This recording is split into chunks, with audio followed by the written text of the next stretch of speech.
કાલ રાતનો જાગું છું. હિન્દુસ્તાની 2 જોવા જવું હતું ને આજે સવારે, તો 1 બાકી હતું, તો રાત જાગ્યો. સવારે પાછો વહેલા ઉઠીને લાગી ગયા 9 વાગ્યાના મૂવી જોવા, તો 9 વાગ્યાનું મૂવી મિસ થઈ ગયું. તો 9:30 વાગે પછી સરફેરા જોવા ગયા કે આપણે સરફેરા જોયું, જે કે ઉડાનમાં ઓલરેડી જોઈ લીધેલું હતું. મને એક વાત નહીં ખબર પડતી કે જે મૂવી ઓલરેડી ડબ થઈ ગયા હોય સાઉથમાં, એ જ મૂવીને હું કામ આ લોકો પાછા હિન્દીમાં બનાવતા હે. કારણ કે મેં જોયેલું હતું તો મને તો એવું ફીલ થતું હતું મૂવી જોતા જોતા કે અપુની જ ખુદ ભગવાને. મેં નહોતું જોયું એટલે મને તો મસ્ત લાગ્યું. અચ્છા, તો ઉડાન નહીં જોયું? ઓકે, તો જેણે ઉડાન નહીં જોયું એના માટે સરફેરા ખરું. પછી જોયું અમે હિન્દુસ્તાની 2. તો કમલ હસન તો ભાઈ ઓલવેઝ અમેઝિંગ એક્ટર, મજેદાર એક્ટિંગ. પણ મૂવીની સ્ટોરી બહુ બધી જગ્યાએ એમ લાગે કે ઓહો હો હો હો હો, અને પછી એમ થાય કે એન્ડ એટલો અઘરો આવી જાય છે કે નવાઈ પામી જવાય કે બસ પૂરું બી થઈ ગયું. અને સુરતના ઘણા બધા સીન છે જોઈને સુરતીઓ એકદમ હોશે ભરાઈ જાય કે આ હા ક્યાં બાત, અમારું સુરત, અમારું સુરત, અમારું સુરત. એ જોવાની મજા આવશે. તને કેવું લાગ્યું મૂવી? સ્ટાર્ટિંગમાં મજા આવે છે કે ઓહો શું મસ્ત મજા આવી. રિવ્યુ આપતા હતા આઈસ્ક્રીમ છોડ, મને ખાવા દે. અને આઈસ્ક્રીમ છે ને થોડો મુકાય છે, બોલો. રિવ્યુ તો આપતી રહું છું. હા, પછી મતલબ અડધી કલાક જોઉં તો આમ એ મજા આવે ને ઓહો આ મૂવીમાં શું હશે, પણ પછી ધીમે ધીમે ધીમે ધીમે છૂટતું જાય. અચ્છા, એન્ડમાં એ સ્ટોરી એમ થાય કે ભાઈ ઠીક છે જોયું યાર. હું તો હોઈ ગયેલો એકચ્યુઅલી. હિન્દુસ્તાની 2 જેવા મૂવીમાં કોઈ માણસ હોઈ શકે?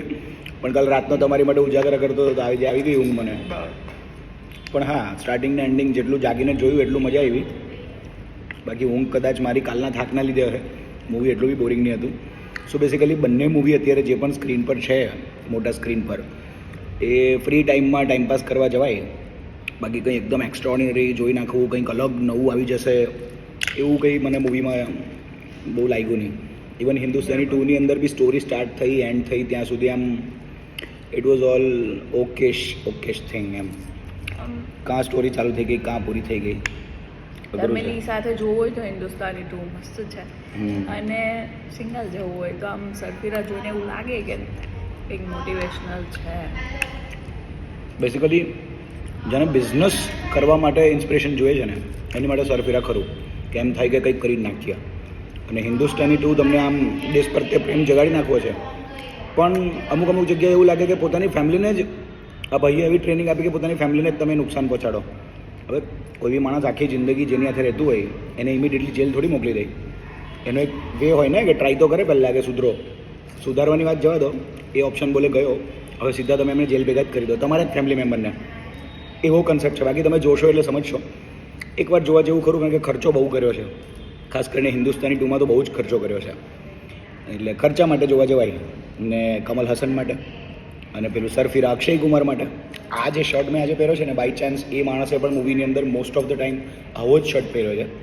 હું એવું નહીં કહેતો કે સેમ છે, બંને મૂવીમાં છે આ શર્ટ.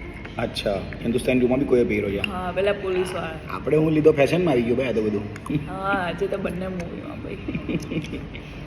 સારું, તો અમે આઈસ્ક્રીમ ખાઈએ છીએ. તમે પૈસા બહુ વધારે હોય તો બગાડવા જજો, નહીં હોય તો મોજ કરો.